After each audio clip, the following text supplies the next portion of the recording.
Hello दोस्तों, कैसे हो आप सभी लोग। तो दोस्तों, अगर आप बीटेक कर रहे हैं या बीएससी कर रहे हैं या किसी कॉम्पिटिटिव एग्जाम की प्रिपरेशन कर रहे हैं जहां पर हायर मैथमेटिक्स पूछा जाता है, तो ये चैनल आपके लिए बहुत ही हेल्पफुल है। तो दोस्तों, आज की इस वीडियो के अंदर हम देखने वाले हैं इंजीनियरिंग मैथमेटिक्स 2 का सिलेबस। ठीक है। तो दोस्तों, अगर मैं बात करूं इंजीनियरिंग मैथमेटिक्स 2 के अंदर आपको कौन कौन से यूनिट हैं दोस्तों जिनकी आपको स्टडी करनी है, तो इसमें दोस्तों पहला यूनिट है दोस्तों, वो है ordinary differential equation of higher order. इसके बाद दोस्तों यूनिट 2 है दोस्तों, वो है series solution and special functions. इसके बाद दोस्तों यूनिट 3 है पार्शियल डिफरेंशियल इक्वेशन। इसके बाद यूनिट 4 है दोस्तों, वो है लाप्लास ट्रांसफॉर्म। इसके बाद यूनिट 5 है सीक्वेंस एंड सीरीज, और इसके अंदर दोस्तों आपको पढ़ना है infinite series and furious series. इसके बाद दोस्तों यूनिट 6 है, वो है कॉम्प्लेक्स वेरिएबल। इसके अंदर दोस्तों आपको पढ़ना होता है complex variable differentiation and complex variable integration. ठीक है।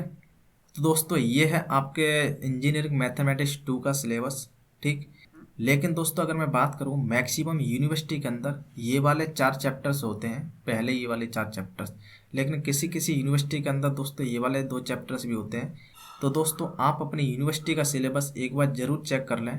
ठीक है। और अगर दोस्तों आपकी यूनिवर्सिटी का सिलेबस यहाँ से मैच कर रहा है तो एक बार दोस्तों मुझे कमेंट में ज़रूर बता दें। ठीक है। अब हम दोस्तों ये देखते हैं कि इन सभी चैप्टर्स के अंदर आपको कौन कौन से टॉपिक्स हैं जिनकी आपको स्टडी करनी है। तो दोस्तों हम देखते हैं, देखिए पहला यूनिट दोस्तों। तो दोस्तों पहला यूनिट है ordinary differential equation of higher order, जिसके अंदर दोस्तों आपको स्टडी करनी है linear differential equation of nth order with constant coefficient. उसके बाद दोस्तों सेकंड टॉपिक है इसमें complementary function and particular integral.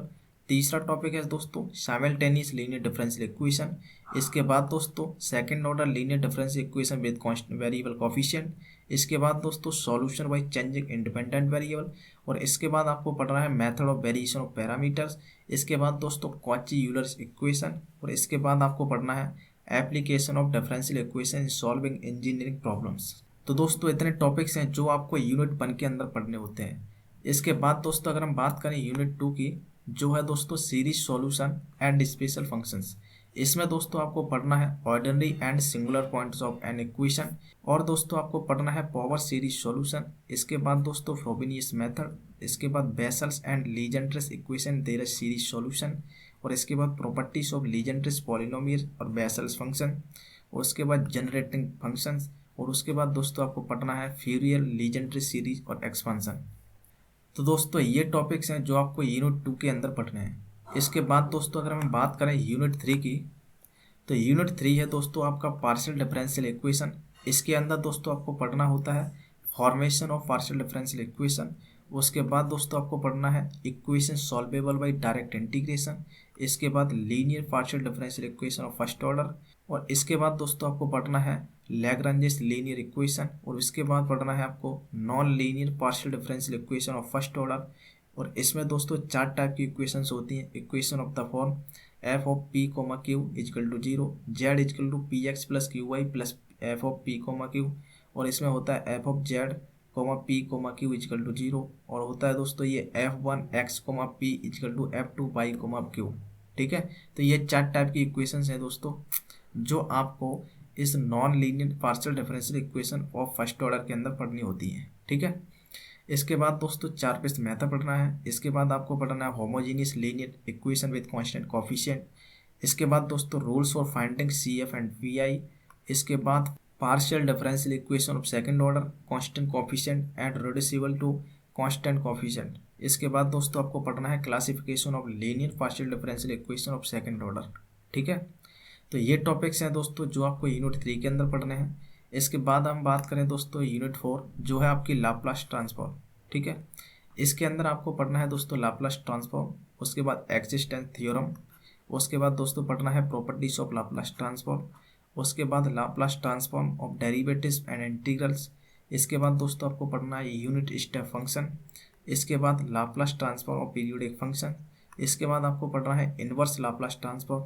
इसके बाद कन्वोल्यूशन थ्योरम। और इसके बाद आपको पढ़ना है दोस्तों application of Laplace transform to solve ordinary differential equation and simultaneous differential equations.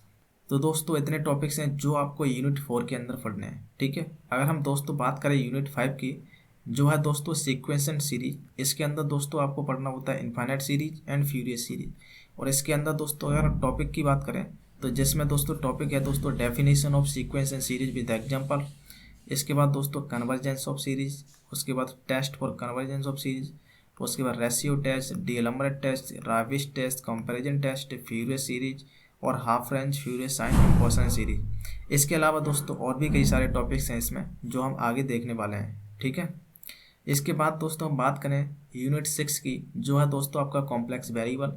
और इसके अंदर दोस्तों जो 2 चैप्टर्स होते हैं मेनली, वो होता है कॉम्प्लेक्स वेरिएबल डिफरेंशिएशन।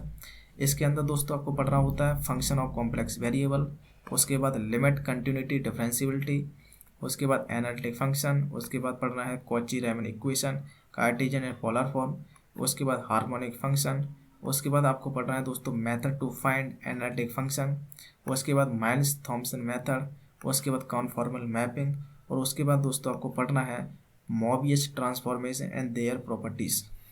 तो दोस्तों इतने टॉपिक्स हैं जो आपको कॉम्प्लेक्स वेरिएबल डिफरेंशिएशन के अंदर पढ़ना है। अगर हम बात करें दोस्तों कॉम्प्लेक्स वेरिएबल इंटीग्रेशन की, ठीक है, तो इसके अंदर दोस्तों आपको पढ़ना होता है कॉम्प्लेक्स इंटीग्रेशन, उसके बाद कॉची इंटीग्रल थ्योरम, उसके बाद दोस्तों आपको पढ़ना है कॉची इंटीग्रल फार्मूला, इसके बाद दोस्तों आपको पढ़ना होता है टेलर्स एंड लॉरेंट्ज सीरीज, इसके बाद सिंगुलरिटीज एंड इट्स क्लासिफिकेशन, इसके बाद दोस्तों आपको पढ़ना है जीरोस ऑफ एनालिटिक फंक्शन, इसके बाद रेसिड्यूज, और उसके बाद पढ़ना है Cauchy residue theorem and its application. तो दोस्तों इतने टॉपिक्स हैं दोस्तों जो आपको इसके अंदर पढ़ना है कॉम्प्लेक्स वेरिएबल इंटीग्रेशन के अंदर, ठीक है। तो दोस्तों आपको ये सभी टॉपिक्स आपको मालूम पड़ गए होंगे दोस्तों कि आपको किस किस चैप्टर्स के अंदर कौन कौन से टॉपिक्स हैं दोस्तों जो आपको पढ़ने हैं, ठीक है। एक बात दोस्तों, आप सभी लोग अपनी अपनी यूनिवर्सिटी का दोस्तों सिलेबस है वो एक बार जरूर मैच कर लें। मैं दोस्तों आपको यहाँ पर एक एक टॉपिक को यहाँ कवर कराऊंगा, एक एक चैप्टर को कवर कराने वाला हूँ, ठीक है। तो दोस्तों हम आने वाले लेक्चर्स के अंदर इन सभी चैप्टर्स को अच्छे ढंग से कवर करेंगे। तो दोस्तों आप सभी लोग केवल इस चैनल से जुड़ जाइए, आपको प्रॉपर तरीके से यहाँ पर लेक्चर्स आपको मिलेंगे जिससे आपको कंप्लीट सिलेबस आपको यहाँ पर कराया जाएगा, ठीक है। तो दोस्तों आज के लिए इतना ही, तब तक के लिए जय हिंद।